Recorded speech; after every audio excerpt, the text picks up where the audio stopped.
بسم اللہ الرحمن الرحیم۔ شروع اللہ کے نام سے جو سب پر مہربان ہے اور بہت مہربان ہے۔ تمام تعریف اللہ کے لیے ہیں جو تمام جہانوں کو بنانے والا اور پوری کائنات کا بادشاہ ہے۔ آج کی ویڈیو میں ہم جانیں گے 6 عزت بڑھانے والی چیزیں جو ہمارے نبی خود کیا کرتے تھے۔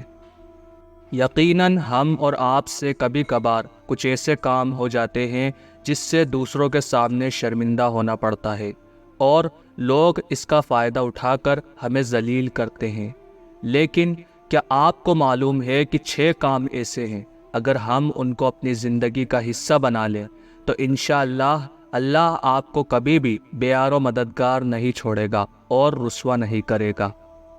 کیا آپ جانتے ہیں کہ اللہ کے رسول صلی اللہ علیہ وسلم کی عظمت اور بڑائی کا راز ان 6 چیزوں میں ہے، جن کو آپ صلی اللہ علیہ وسلم نبوت سے پہلے یعنی نبی ہونے کے اعلانات سے پہلے اور سیرت کی کتابوں میں صاف صاف ذکر ہے کہ جب ہمارے نبی صلی اللہ علیہ وسلم ایک بار پریشانی کی حالت میں تھے تو پیاری بیوی حضرت خدیجہ رضی اللہ تعالی عنہ نے انہیں دلاسا دیتے ہوئے کہا کہ آپ کیوں پریشان ہوتے ہیں؟ اللہ کی قسم وہ آپ کو کبھی بھی رسوا یا پریشان نہیں ہونے دے گا، کیونکہ آپ کے اندر ایسی خوبیاں ہیں۔ جب حضرت خدیجہ رضی اللہ تعالی عنہا نے 6 خوبیاں اور صفات بتائی جو ہم آپ کو اس ویڈیو میں بتانے والے ہیں، جو انسان کو ذلت کے گڑھے سے نکال کر عزت اور عظمت کی بلندی تک لے جاتی ہے، وہ 6 خوبیاں یہ ہیں۔ آپ صلی اللہ علیہ وسلم کی پہلی خوبی یہ تھی کہ رشتہ داروں سے اچھا برتاؤ کرتے تھے، یعنی آپ کا کوئی بھی رشتہ دار ہو، وہ آپ کے ساتھ اچھا کرے یا برا، آپ ہمیشہ اس سے مسکراہٹ اور محبت سے ملتے تھے۔ آپ کی دوسری خوبی لوگوں کے بوجھ اٹھاتے تھے۔ یہ بوجھ ایسا بھی ہو سکتا ہے کہ کوئی جا رہا تھا بوجھ لادے ہوئے لیکن اٹھا نہیں پا رہا تھا تو آپ نے اس کو اٹھانے میں اس کی مدد کی، اور ایسا بھی ہو سکتا ہے کہ کسی کے دل پر کوئی بوجھ تھا، آپ نے اسے دلاسا دے کر یا اس کا پھنسا ہوا کام نپٹا کر اسے بوجھ کو ہٹا دیا۔ آپ کی تیسری خوبی، آپ ہمیشہ سچ بولتے تھے۔ کیسے بھی حالات آ جائے، ایسے برے ماحول میں بھی آپ ہمیشہ سچ ہی بولتے تھے، چاہے کوئی نقصان ہی کیوں نہ اٹھانا پڑے، لیکن یہ نقصان کوئی نقصان نہیں۔ حقیقت میں جھوٹ بولنا دنیا اور آخرت دونوں کا بہت بڑا نقصان ہے، اور ہمارا حال یہ ہے کہ ہم آج چند پیسے کمانے کے لیے اپنے کاروبار میں جھوٹ بولتے ہیں اور کہتے ہیں کہ ایسا نہ کرے تو کاروبار نہیں چلتا ہے۔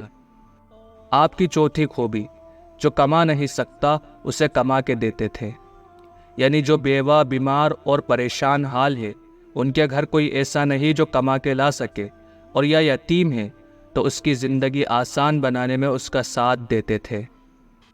آپ کی 5ویں خوبی، آپ بڑے مہمان نواز تھے۔ کوئی بھی مہمان آتا تو یہ سمجھتے کہ اللہ کی برکت لے کر آیا ہے اور اس کی خوب خاطرداری کرتے تھے، بغیر یہ سوچے ہوئے کہ یہ میری خاطرداری کرتا ہے کہ نہیں۔ ہر مہمان کے ساتھ ایک جیسا برتاؤ کرتے تھے۔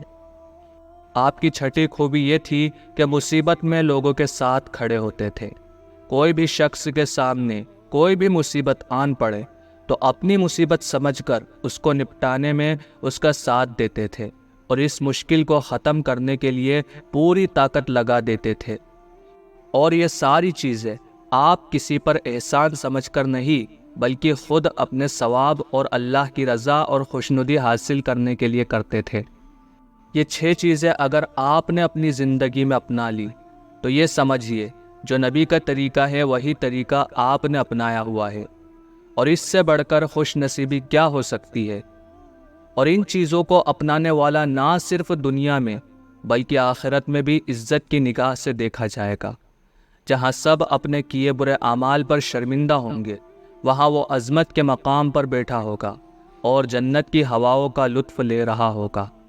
آخر میں ہماری اللہ تعالیٰ سے یہی دعا ہے کہ اللہ تعالیٰ ہمیں پیارے نبی صلی اللہ علیہ وسلم کے نقش قدم پر اور ان کی باتوں پر عمل کرنے کی توفیق عطا فرمائے۔ اللہ تعالیٰ آپ کا اور ہمارا حامی اور مددگار ہو، آمین۔